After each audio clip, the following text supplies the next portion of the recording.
Hey guys, welcome back to Micah Jiggers with Dan and Emily. I'm Dan, and with me is my co-host Emily. Welcome back, guys. So today, we're going to have some what the fuck news as usual, and finish our short little trilogy on the original Star Wars trilogy. Woot woot. This week, we'll be talking about Return of the Jedi. I'm actually really excited to talk about it because I've got some big opinions on this one.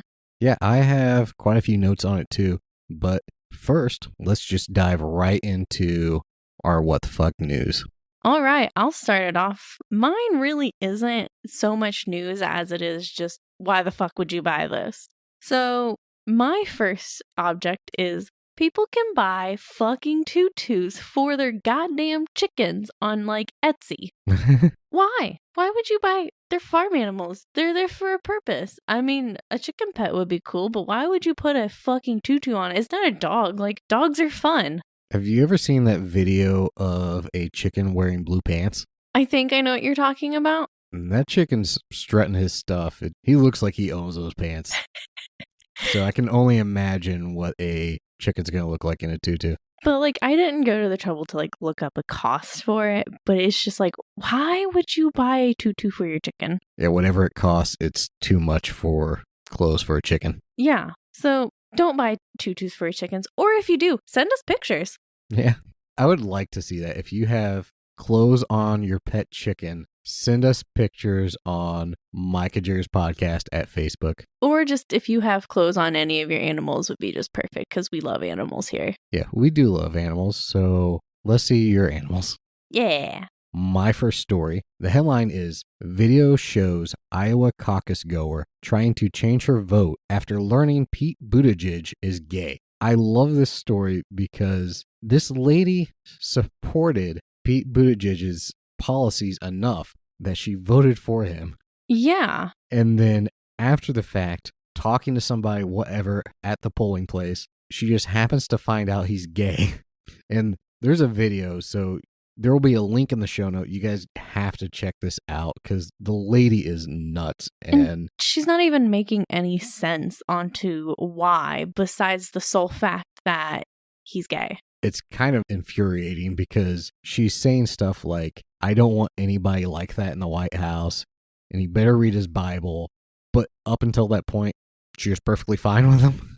And the fact is, he's been extremely open about it, even before like the presidential run, because did he do a Senate run?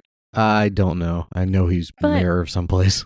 Or something like that, yeah. But he's been very open, and he's actually quite a religious person. In the video, after she says he better read his Bible, the person that's talking to him is actually like doing a really good job of keeping her cool. She kept her calm. Yeah, she says, well, he actually does read his Bible. He very much is, a Christian, believes in his faith. And the best part is this lady that's upset says, how come this hasn't been brought out before? Like, they've been keeping it a secret and they just now announce it to everybody. The two polling people were just like, it's common knowledge. I mean, like, he has said it. Yeah, it's great because I'm not even into the Democrat primary. So, like, I don't know much about those candidates. The only two things I know about him are, one, he's a Democrat, and two, he's gay.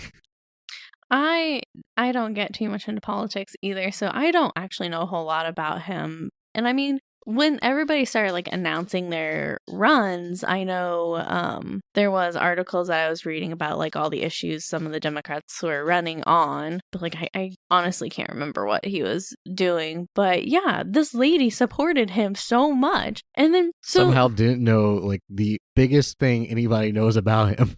I just love it. So can I have my thing back? Yeah. I don't think you can. Yeah, and it never really said weird. if she did or not. So, like, yeah. I'm curious to find out if they did, but she signed it. Yeah.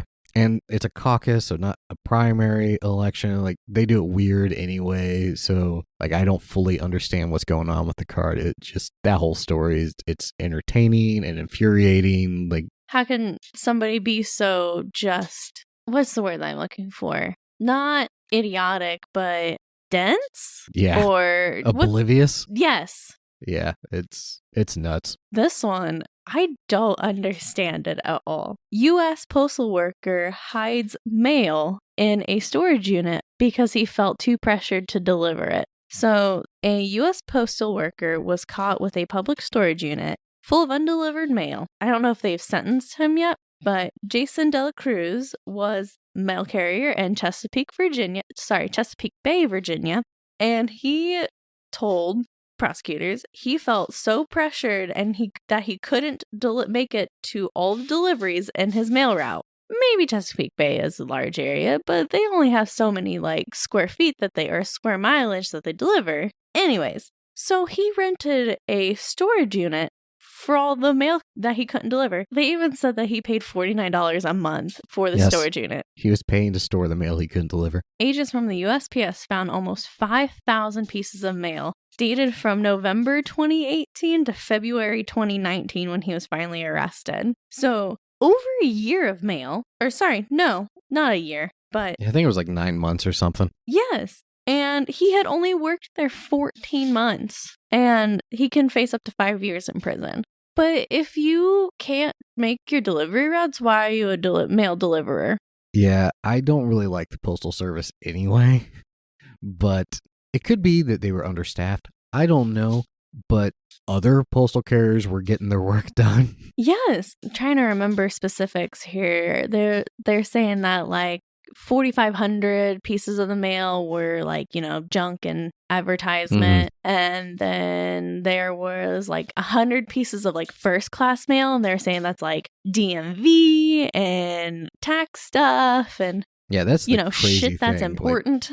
There's stuff that has deadlines that you need to read.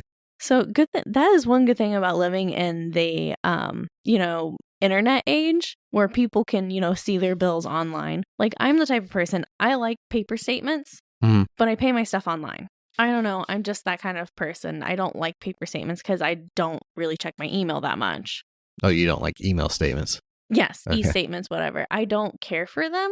If I open up a piece of mail, but I'll usually know when my bills are due. But this is just ridiculous. Yeah, I love that he says he felt pressured to deliver all the mail. That's your job. You should feel pressured to deliver all the mail. You have one literal specific job is deliver the mail. If your job is to deliver the mail. And why is it taking you so long to deliver mail that you can't make your route in time? I don't know. It could be the route was unreasonable, whatever. But if your job is to deliver the mail and you feel pressured because you have to deliver the mail, maybe you shouldn't be the one delivering the mail. Yes. Get another job. And now you just threw your life away because delay of mail is a federal offense. Yeah. So I saw that story when you shared it in our folder, and that was messed up. If you guys happen to hear weird noises in the background, Scotty is being extra energetic today, so...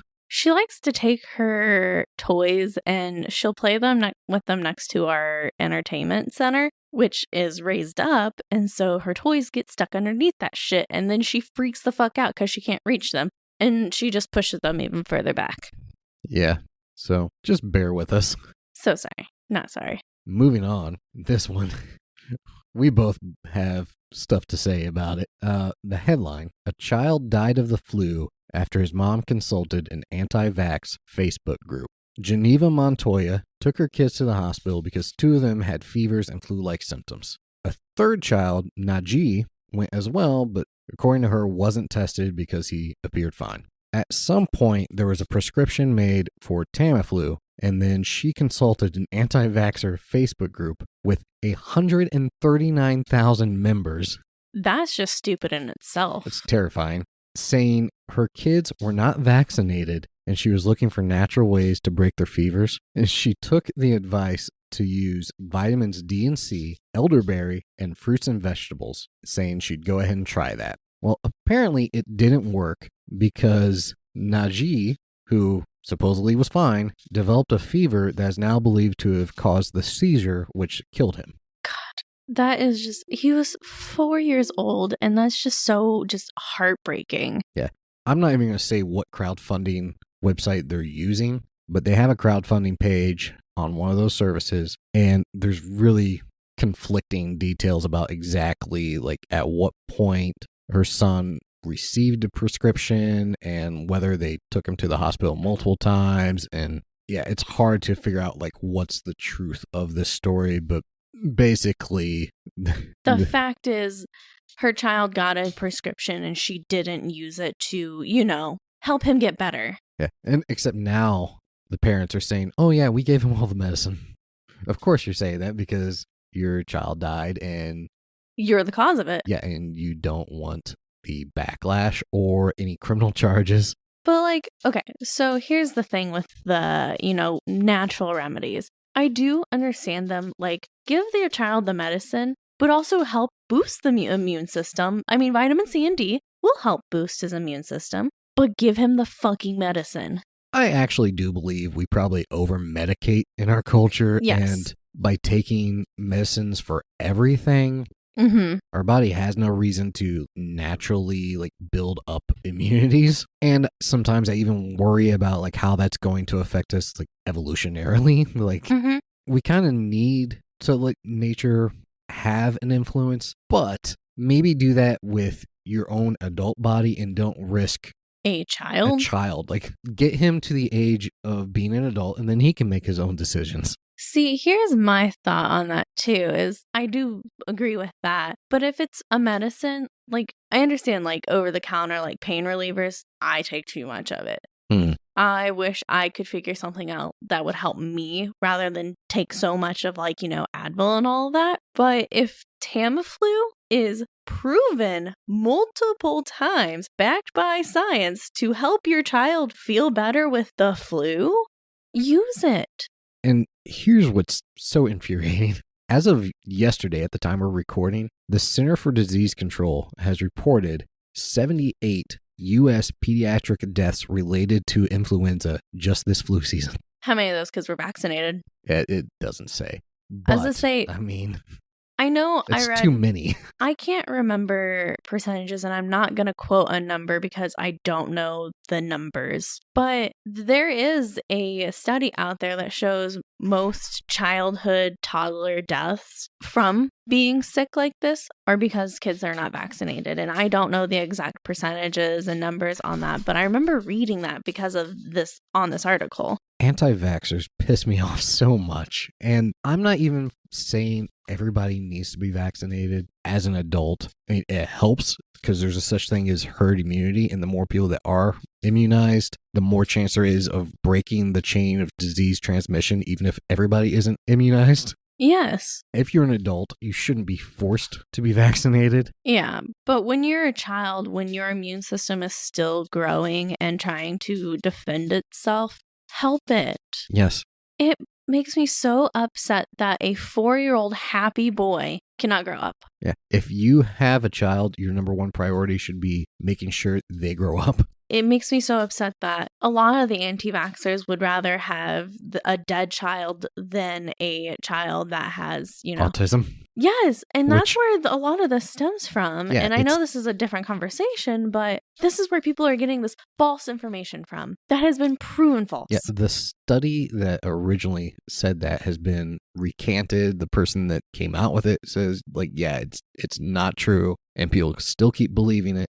I don't understand how stupid people can be. Autism can have a damaging effect on somebody's life, but kids can grow to help control that. Well, an autistic kid is better than a dead kid. Yes. It makes me so sad to say you would rather have literally a dead child, watch your child suffer and die before, age 5, than to see them grow up with a disability, which you can help manage. And that child could still be very happy. It makes me so terrified to have kids, knowing the fact that my kid could get so sick from somebody else's kid not being vaccinated. I don't know if it's in our area, but I think over on the East Coast side when school started back up, kids who were not vaccinated, who cannot prove they were vaccinated, were not allowed to return to school. Oh, I am absolutely for that. I think kids, we should be making sure they grow up to be adults and can make decisions to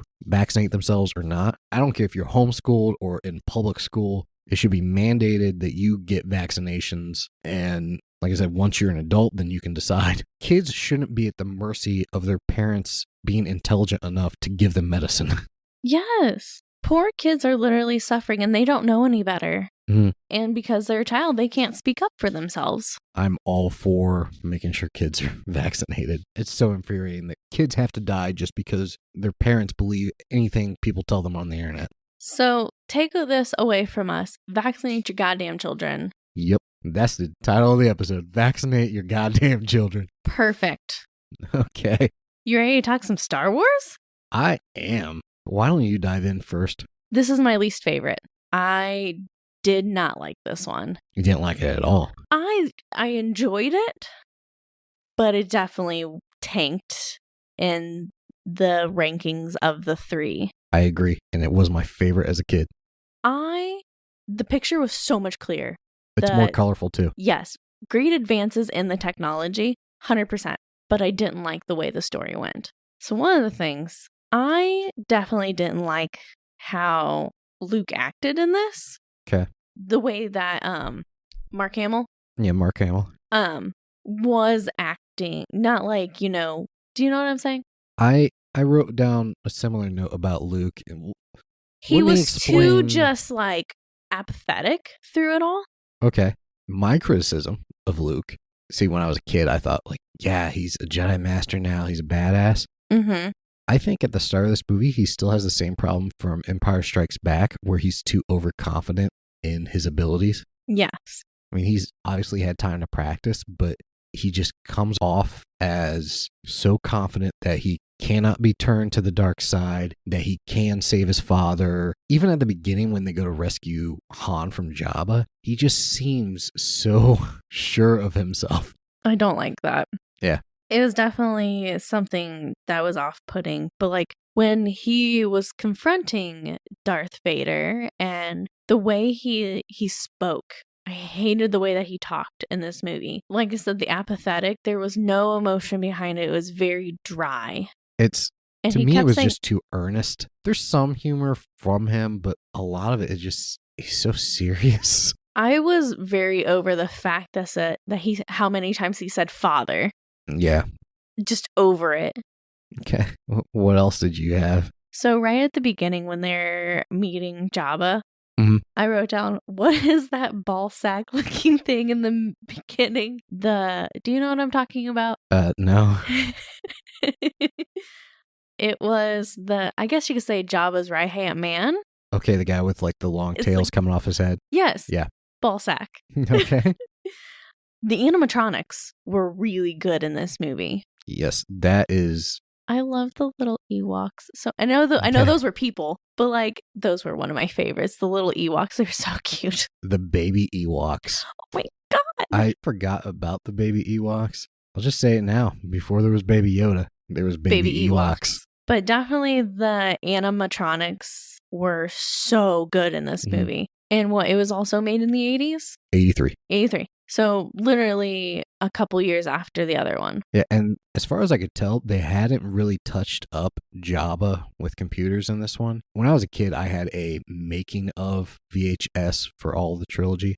Jabba is a giant puppet with, I want to say, 5 or 6 people controlling different parts of him because he's that complex. Like there's somebody that's doing the eyes. It's impressive. Yeah. It's like this dance of all these people puppeteering at the same time. It is really impressive. So one of my notes was, at the party scene before the bounty hunter comes in with Chewie, there was singers. You could tell, okay, those were added in later, weren't they? Yeah. And you could tell how bad they were. I just looked at it and I was like, it's cool, but try and make it look like it's in the movie rather than it being some cartoon shit. That was state of the art back in the day, and I'm sure they've touched it up a little since. That scene serves no purpose. Like, there's a band in the original version. Yes. But that singing person thing. Well, there's the one singer with like the long mouth that comes down to like a point and like big red lips. Yeah. She was in it. There's like a little monkey, whatever, singing in this one too, that he's not in it. There's no point to that musical number being added. It's not even in English. Like, you don't know what they're singing. It's just noise. Yeah. And the dancers were in the original. It's just, yeah, I don't know why that's there, but you're right. It looks bad. Can we just talk about Bounty Hunter Leia? Yeah. Was a badass. Yeah. And Leia was a badass in this movie. I like her negotiating tactic, and I love that Jabba agrees to pay her more because she pulls out a bomb. And he liked that. Yeah, he's like, my kind of scum. But I think Bounty Hunter Leia was real badass. And I think just Leia in general in this movie, because she fucking strangled Jabba. Yeah. And I thought that was cool. So I credit Leia in this movie and Michelle Pfeiffer in Batman Returns for making me realize as a young boy, hey, girls are kind of awesome. Oh, I wrote this. I now know why boys went nuts over hot Leia. Also, super badass to kill Jabba. Yeah, it's kind of disturbing now. Like, she is hot in that slave outfit, but like, I don't know. Just as I'm older, it seems problematic. Yeah, I could see that. But one of my other notes was when Luke walked into Jabba's lair and he's like throwing fucking people around. I'm like, when did Luke get control of his powers? I feel like there was too much of a time jump because he came in a lot more confident. I'm like, well, when did he go? When did he train? Yeah, and he could have only trained with himself. Like, he's just going off and lifting rocks or something because he didn't go back to Yoda until this movie. Yes, I don't like that jump. Yeah. And not knowing because the way, he walked in like a cocky asshole a little bit and just using his Jedi powers and, calling himself a Jedi. Like, have you earned that title It's yet? a little bold of himself to call himself a Jedi Master. Yes. Like, how bold of you. Can we talk about that plan? I'm still not entirely sure what their plan was. It seems overly convoluted and... Infiltrating? Yeah, like Leia, I don't get the impression that it was their goal for her to be caught. But Luke was planning on going there anyway, and he needed 3PO and R2-D2 there, and I guess he was just planning at some point he was going to need R2-D2 to shoot him his lightsaber. There's too much of a time jump, and there's missing information between The Empire Strikes Back and The Return of the Jedi. Too much missing stuff. Yeah, and it kind of comes across like a heist, and they give each other knowing looks like something's about to go down. Was the plan that they were going to be executed and then escape execution? Like that, it seems really far-fetched to plan out, oh yeah, he's going to take us on this sail barge out to the middle of the desert, and I just don't understand what the original plan was before it went sideways. But I hate it because, like I said, in the last time we talked about this, I've seen all of Family Guy Star Wars. Yeah. And so that's really all I can think about when I watch when I watched this one because of the, the back and forth looks between Peter and whoever was Lando and the TV show. And just the looks back and forth and it panning between 4 people. Yeah, I was thinking about that at the same time when I was watching this version. It's hard not to. I like Han more in this movie than in previous movies. An example is like some of his humor. When they're about to be executed and they're being transported out to the middle of the desert, Luke looks at him. He's like, it's not that bad of a planet. I used to live here, And without missing a beat, Han's just like, you're gonna die here, I think it makes up for the fact that he couldn't, quote unquote, see for a good chunk of the movie. And I think that's been his funniest moments is this movie. It felt like a response I would make. It is a response you would make. I like when they get to the moon that has all the Ewoks on it. And they're flying around chasing. Oh, another stormtrooper, helmet change. I told you, every episode there's a new type of stormtrooper. I don't fucking get it. But I enjoy their helmets. So it's like little safari helmets almost. I don't know. I feel like they can see better in those helmets, though, because they definitely seemed more competent in this one. At least they got the drop on them. And their flying skills on that was probably my one animation I hated the most is when they flew off on those rockety thingies. Yeah, the speeder bikes. Yes. A really cool and well done scene, though. It is. And I definitely liked the fighting on them. But I liked Leia's encounter with the Ewoks because, she's kind of a fearless person. And when she wakes up being jabbed by an Ewok, she just slaps it. And it's like freaking out. She goes, "Oh, quit." She just sits there and just looks at it like, "Quit." Yeah, I love how... Is that Wicket? Yes. I love him. Wicket is in the Ewok spinoffs. I really wish they put him on Disney Plus. The Ewoks was on Netflix, I think. Was it? Man, I have good memories of those movies. I also have problems with them, but that's a discussion for another time. But I love how, at least when small groups are encountering them, like not the battle at the end, but just all of our main characters meeting the Ewoks, they could easily massacre this Ewok village, and they just, okay, we'll let you take us prisoner. I like C3PO in this one because he's like really defiant. And Han is just like, just fucking tell them. Yeah, I like that when they think C3PO is a god, and Han Solo's just like, okay, well then use your divine authority to get us set free. And C3PO is just like, well, I don't think that would be appropriate. What was funny to me is because Han is obviously perturbed. Mm-hmm. Luke is in the background just smiling because it's like, of course, C3PO wouldn't think that's appropriate. Also, I like when they're about to be burned alive by the Ewoks. Yes. And Han Solo's trying to just blow out the torch because he has no other options. He's just like blowing really hard.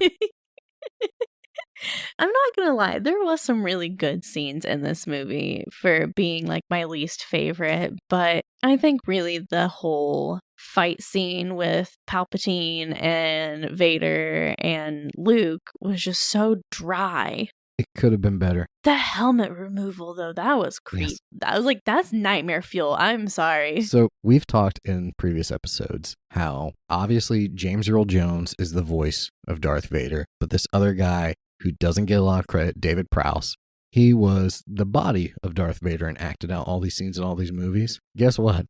He didn't get to play Darth Vader without the helmet.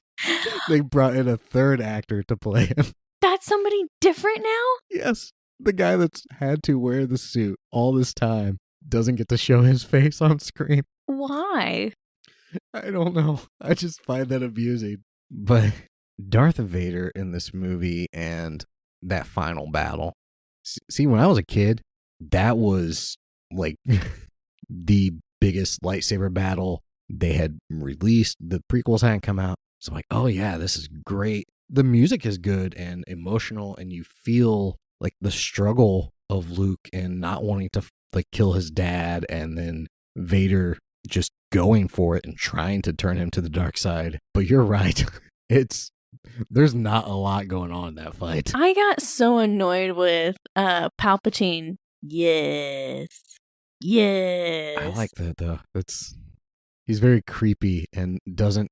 I thought it was just so fucking hilarious though when Vader just fucking manhandled him, picked him up over his head and just chucked him over the side. Yeah. Like, he couldn't have fought you on that? Like, you just literally picked him up and that was it. Well, I mean, he was electrocuting him at the same time, and that's kind of Palpatine's move. But yeah, I think he just caught him off guard and he didn't have enough time. You would think someone as powerful as Palpatine's supposed to be in Jedi, they can levitate things. Why can't they levitate themselves? You just don't see them flying much.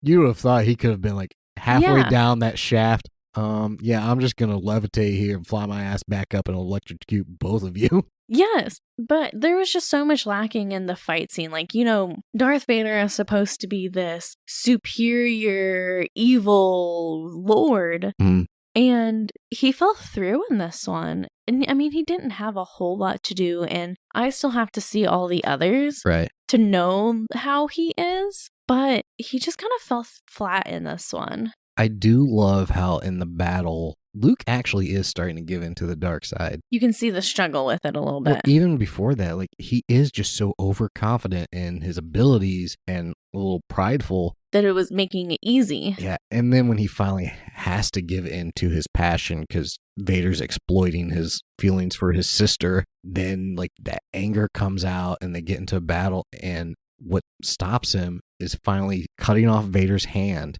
and seeing the similarities between the path that Vader has taken and where he's at now, and he has his own artificial hand. And he's just like, oh, fuck, no. Like, and he just throws away his lightsaber. I think that is a good story beat of just, wow, I came that close to being the villain. Yeah. Can we talk about Leia and the reveal that she is Luke's sister? Yeah. I love how Luke reveals that to her. He's about to go off, surrender himself to Vader. Basically, the conversation is, hey, you're my sister. Oh, and Vader's our dad. Okay, I'll catch you later. Yes. And she just, she takes things so easy. And she was like, oh, I had a feeling. No, I always had a feeling. She says, I know. Somehow I've always known. Really? Because you kissed him on the lips in the last movie. Mm-hmm. And there's a moment later in the movie where Han starts to get jealous of her relationship. And she's like, it's not what you think. He's my brother. I wanted him to also be like, really? Because you kissed him. Yeah. I just want somebody to call that out of like, you guys have some awkward shit to work through. Yes. But I mean, I did kind of like that scene a little bit because they sat down and he asked her, do you remember your mother? Did he not? What? She shouldn't remember her mother. I was going to say, because it was right at birth they got separated, right? Yeah. I was going to say, because he asked her, do you remember your mother? Maybe did she mean like... She has to be meaning her stepmother or something, because if you watch the prequels, there's no reason for her to have known her mother. Okay. And because he was like, I don't remember my mother at all. So I guess I have to watch the prequels for that one too, because I mean, he's probably been raised by his aunt and uncle this entire time. Yeah, they were separated at birth, which that's another thing I want to go into. So after Yoda dies and Obi-Wan comes back as a spirit and he's talking to Luke and he explains to him, we separated you and your sister at birth because we didn't want your father to find you. And so these masters of witness protection decided the best way to hide Luke would be to send him to his father's homeworld to live with his aunt and uncle and living under the same last name. Why would Vader ever look for Luke there? Like, it's such a shitty hiding place. Did he know that he was having kids though? Yes. Okay. I don't understand the logic of that yeah, we wanted to hide you from your dad, so we just sent you to live with family and didn't even bother changing your name. There's so many unanswered questions. Watch the prequels and there will still be unanswered questions. Let's talk about Yoda. We didn't get a whole lot of Yoda action. No, I like how Luke returns to Dagobah because he has a promise that he has to keep to Yoda, that he's going to return for more training. He doesn't get any more training because he comes back too late and Yoda's dying. That's on him. But Yoda's entirely in a puppet in this movie. They had to build the set elevated so that the puppeteer could be walking underneath the ground and controlling him. Knowing this, there was a moment rewatching this that caught me off guard. He climbs into bed and pulls the covers over him. And as I was watching, I was like, what the fuck? Like, trying to figure, like, the mechanics of this. If somebody's underground, like, there had to have been, like, some secret cutout in the bed or something. It was just a really impressive effect to me of, like, that puppet just climbed up on a bed and pulled the covers over him. Yes. They don't make movies like that anymore. It's a shame. They have done very, like, for the time and the technology, they did really, really well with these movies. Well, even for now, that puppet, they've got a really good animatronic from The Mandalorian with Baby Yoda. That Yoda puppet in Empire and Return of the Jedi, that is top notch. Okay, I do have a question. How old is Yoda? I heard something about 900 years old. 900. Okay, so where the fuck does Baby Yoda take place 900 years ago then? No, Baby Yoda in The Mandalorian is not actually Yoda. It's just his species because we've never been told what his species is. Oh, so he is literally separate from Yoda. Yes. Officially, it's the child, but we all call it Baby Yoda. Is it his child? We don't know.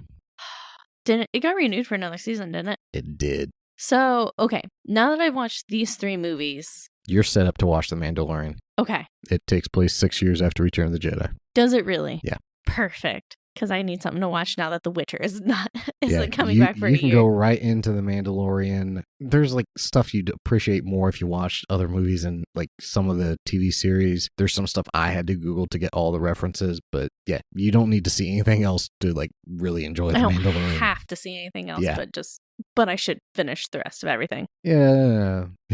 I'd watch the prequels. They have their moments. Well, 1 and 3 have their moments. I've already made it this far for these 3. I'm going to eventually finish the others. And TV show? There's like Clone Wars. Oh, the stuff. animated? Yeah, I can't get into those. I actually liked Clone Wars. I did get into that one. I just couldn't. The animation was weird.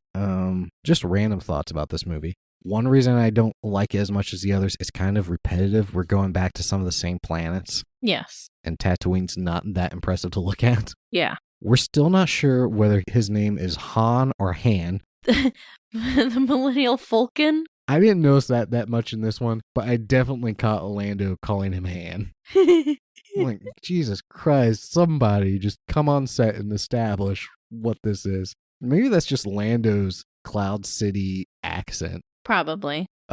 During the final battle, there's a heartbreaking scene of 2 Ewoks get hit by like a laser beam, and then one of them gets up and starts trying to wake the other one up, and he won't wake up. I know, I saw that. It broke my heart. It's so sad. Like, it's a brilliant moment. Like, you feel that. Whoever came up with that, whether it was in the script or like somebody was on set and like, we should do this. That's a well done scene. It says so much without any dialogue. Other thoughts, Boba Fett's a punk. He's really cool looking. Mm-hmm. And that's one of the reasons I was really looking forward to The Mandalorian, which is great. And I loved him as a kid. He does jack shit in this entire series. I know. So is he in a lot more in like the prequels? I was gonna say why He's do in the prequels, but I was gonna say why do people like him so much? He never. Is it does just because he's a bounty hunter? It's the armor just looks cool. Yeah, that's it. But like he's so ineffectual. Before I even watched this, I came in knowing like had a prerequisite. Is that the right word? Yeah. Of thinking, oh, so many people. There's so much Boba Fett shit. That he is actually a part of something, and he's not, and I'm really disappointed. No, he doesn't accomplish much at all, and his involvement in the prequels is just as disappointing, so look forward to that. Great. And my last real thought on this movie was Chewie. He seems more dog-like in this movie than in any of the other movies. Yeah. Like, when he's reunited with Han. He's just cuddling him. Yeah, and when they're on the moon, and he falls for the trap that's just an animal carcass on a stick. Like, Chewie, you're better than this. I'm surprised that the Ewoks didn't like, oh, you and I are almost the same. Well, they do kind of team up in the final battle. Fun fact, originally it was going to be a planet of Wookiees. How fun would that have been? Wait for episode 3. We finally get to see the planet of Wookiees. There is a planet of Wookiees? Yes. I think it was a cost thing. They're like, wow, all these Wookiee suits are going to be expensive. And then somebody's like, what if we make them a third the height? And so Wookiee became Ewok. I'm kind of glad they did the Ewoks though, because they're adorable. I love them. Yeah, they're great. And I kind of worry about what happened to them after the fact. But yeah, I didn't really have anything else to say if you want to go into the ending of this movie. I liked the little party, but I was going to talk about the video that you sent me of the original ending. Mm-hmm. So in the version that we watched that's on Disney Plus, a young Anakin appears. Yeah. Who the fuck plays that? The guy from the prequels. Okay. That's not even the special edition from 1997. After they filmed the prequels, they filmed just a little insert shot of him to put in Return of the Jedi again. But, like, I don't understand why they would make him... Why he's young and Obi-Wan and Yoda aren't? Yes. Yes, that makes no sense. Because in the original video that you sent me, it's him at current age. Yep. And is that the original actor or is that the other actor? That's the guy that's playing the version of him without the helmet. So in the Disney Plus version, we have 4 different people performing the role of Anakin / Darth Vader in this film. Not even counting any stunt workers. I don't get it. That's what I don't like about this ending, is it requires, in order for it to make sense, you have to have seen the prequels. Well, now that I'm thinking about it, do you think that he could have come back as young Anakin when he was still a pure Jedi? Do you think it went back that way instead of, being... So I don't understand why he comes back as a spirit, because It's kind of a thing in the prequels. They don't explain it too much, but like it's you making peace with the Force and joining the Force, kind of like a reward for being a good Jedi or something. Yeah. Yeah, he redeemed himself at the end of this movie by saving Luke's life. He has also killed so many people.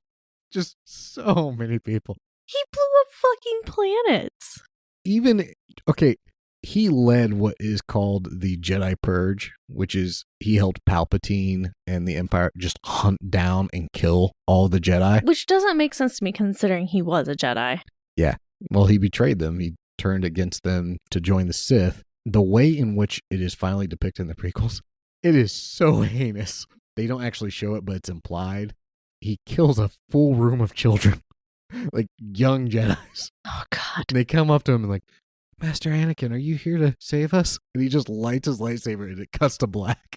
That's horrifying. But yeah, he deserves to come back as a nice young Jedi spirit who can look fondly on his son.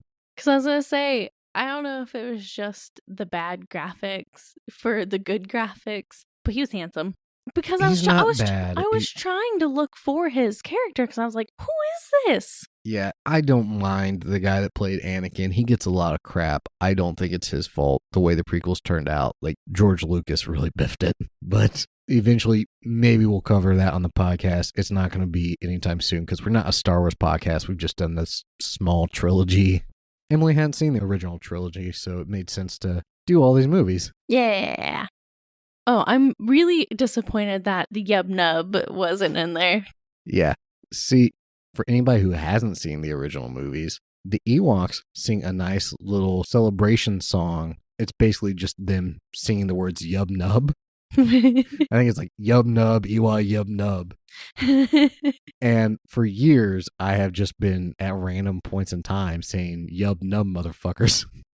And like I just now realized that some younger people have no idea what Yub Nub is. They're just like, Dan's losing it. And I 100% did not understand and he never even he's never told me what it was from. I assumed like anybody who had at least seen Return of the Jedi would know what it was, but obviously that's not right. I mean, if you've seen Return of the Jedi, that's, now it's not there. Yeah, it's not even in there. It's weird. Like, even if you were going to add the other additional shots, I don't know why they removed the song. Yeah. Yeah, that's just a strange change. But like I said, not my favorite. It wasn't terrible, but I think if I had to rank them, it would be 2, 1, and 3. Yeah, that would be the way I would go. So we finally finished talking about the original Star Wars trilogy. We're having a special Star Wars edition of Shut Up and Take My Money. Yay! I'm going to call it Shut Up and Take My Credits. For anybody who hasn't listened, this is just a segment we do every once in a while. Not sponsored. We're not getting a kickback or anything from any products we're featuring, but it's just cool stuff we've found that we're like, hey, that would be cool to own, or it's just a neat idea for a product, and we just tell you about it. So do you want to go first? Yeah. So my first one is a replica Star Wars Sith holocron, and it's basically just a light up cube. Cube. Kind of like a pyramid. But it's really cool because you can buy it in any color that you want. And right. I think it's really cool. I would buy it. Yeah, they're really cool. I think they contain information. It's more of a prequel and like spin-off series type of thing. But yeah, they're pretty cool. Looking at it's got some like really cool designs on like the plastic. Yeah, they can be really ornate. I've seen metal ones like on Etsy. My first one. This one I Googled wondering if it was a thing, hoping it wasn't, but like it's so insane. Hopefully somebody's made it. A Wookiee pelt rug. I don't think it's available anymore, but somebody was selling a rug that looks like someone just skinned Chewbacca. Belt and all. Yes, belt and all. It's horrifying and terrible, but like that's my sense of humor. Just have it hanging on your wall. Yeah, I would love to have like a mounted Ewok on the wall. Just the head. Maybe some antlers stuck on for no reason. What's your next one? A hand crank wooden music box that plays the Star Wars theme. That's cool. And one of them, you can get it in 2 colors. And one of them is Blackwood, like it's stained black and it says, "May the Force be with you." And the other one is unfinished. Well, it's probably like, clear coated. And it's got Darth Vader's head on the when you open it up, it's his face carved into it. That's cool. It's only like $20. That's not bad. No. My next one, keeping with the Futurama origins of our show, is a Zoidberg frozen in carbonite. Honestly, I wish somebody would have frozen him in carbonite just because they couldn't stand him in this show. There's an entire line of Futurama characters frozen in carbonite, but I chose that one. I love it. I feel like you need to own it. The carbonite prop in this movie is such a cool prop. There's just something about Han Solo in carbonite, the anguish on that face, and just the lights. Yeah, it's cool. So my next two is actually a double parter because they're both coffee mugs. One of them is the Stormpooper, and it's just a stormtrooper taking a dumper. Hopefully he has better aim than they do when they're shooting.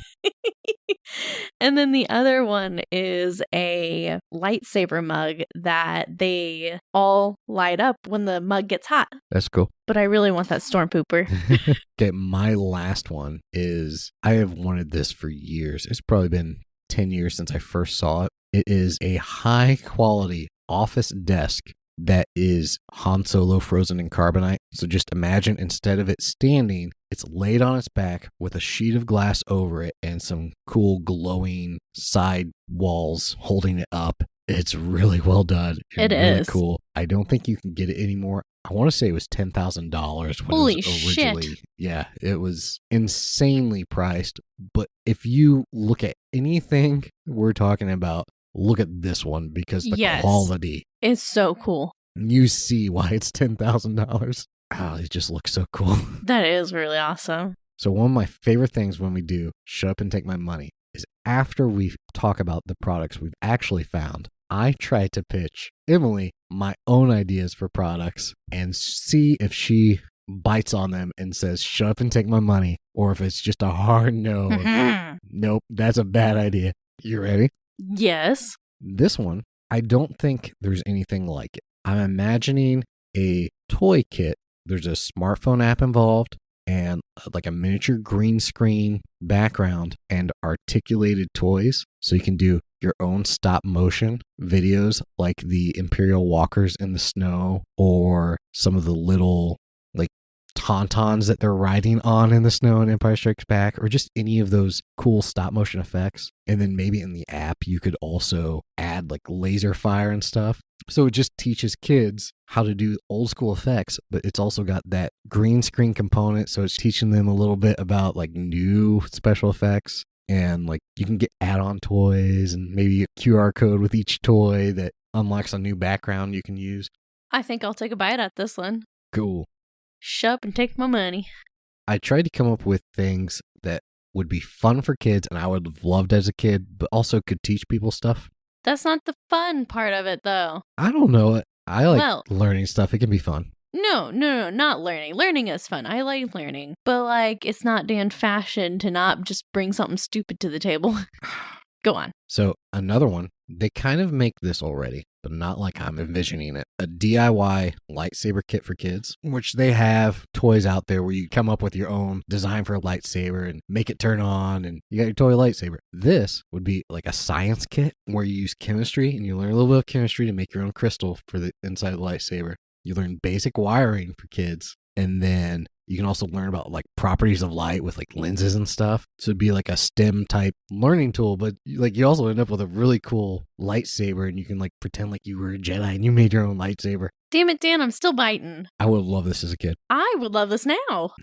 Okay, my last one. I got a product name for it. Oh? It's called Baby's First Abomination. Okay.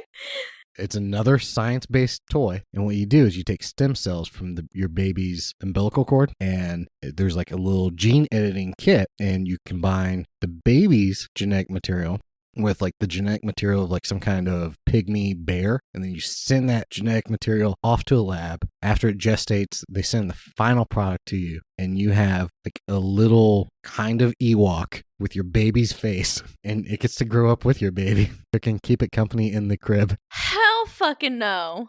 Hell fucking no. How creepy would that be? That is terrifying. That is more nightmare fuel than Darth Vader's real face. Hell no. See, I was trying to lull you into thinking, oh, he's actually got decent ideas for products. Surprisingly, you had 2. How cool would that be if, like, you could have, like, your own pet Ewok? No, it's not and cool. And then you could kind of make it look like you. No. How weird would that be? That is terrifying. What would you do with it when it got older? Hard fucking pass. Can you imagine if that was a thing, though? Like, take the Star Wars component out of it. If you could just get, like, genetically engineered pets that had your face. No. Or even just your eyes. No, that's scary. It would be so creepy. Are you ready to move on to our final segment, Urban Dictionary with Emily? Get out of this nightmare fuel. I'm still thinking about my baby Ewok. No. So, it's cuter moving if you put on. it in the crib with the baby. Moving on. No. I'm going to text you later tonight and try to make sure that's the last thing you think of before you go to bed. Fuck you. Urban Dictionary. Okay. Battle wank. When a man goes out drinking and becomes aroused but cannot convince a woman to pleasure him, he goes home to masturbate and finds that his penis is flaccid. He then battles his dick until it gets just hard enough to come. Battles? I'm not sure on the logistics of that. I mean, I have decades of experience owning one. I'm not sure that's how that works. I might have to go home and reread my owner's manual, but I don't remember that being one of the features. You have an owner's manual? I broke myself. Why wouldn't I have an owner's manual? You gotta have your warranty information somewhere. What are you?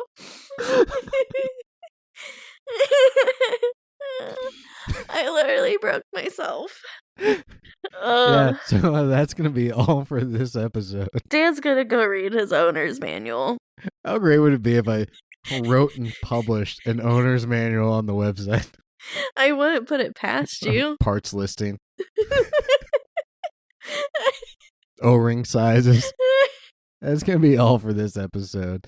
Thank you guys for listening. Please give us a star rating and review in whatever app or platform you're listening to our podcast in. We always appreciate it. Yeah, and you guys know you can find us on Facebook at Mike Jiggers Podcast and MikeJiggers.com. We told you guys earlier, send us pictures of your animals and clothes, or if you have a chicken in a tutu.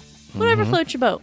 Okay, guys. We will catch you next episode. Oh, side note, we're going to have a surprise the next time that we are recording. So just stay tuned and come back for our next episode because I'm really excited and I hope you guys will be too. Yeah, it will be exciting. Bye, Felicia. Bye, Felicia.